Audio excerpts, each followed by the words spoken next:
అమ్మవారిని ప్రార్థన చేయాలంటే కళ్ళు అక్కర్లేదండి, చెవులు అక్కర్లేదండి, నాలుక కూడా అక్కర్లేదండి. ఏది ముఖ్యమో తెలుసా? కనులు తొలంగనిమ్ము, చెవి కమ్మలు తీసినట్లు వీలులోని వినికిడి త్రోలనిమ్ము, మోగతనం కూడా రాని, మాట కూడా పలక్కపోవచ్చు.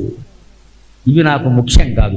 అయినా మనకి అమ్మవారు మనస్సు ఇచ్చి, పైగా ఆ మనస్సు ఆవిడే. అమ్మవారు మనస్సు, మరి మనస్సు అమ్మవారు అయినప్పుడు మన ఆలోచనలన్నీ ఆవిడవే, మనం ఎందుకు భయపడాలి? ఆ మనస్సులో ఆవిడని పెట్టచ్చు కదండి. మనస్సులో భగవత్ ప్రార్థన చేయడానికి కళ్ళు అవసరం లేదు, చెవులు అవసరం లేదు, నాలుగు అవసరం లేదు, కాళ్ళు చేతులు కూడా అవసరం లేదు. ప్రాణం ఉంటే చాలు, మనస్సు ఉంటే చాలు. ప్రాణం ఉన్నంతకాలం మనస్సు ఉంటుంది.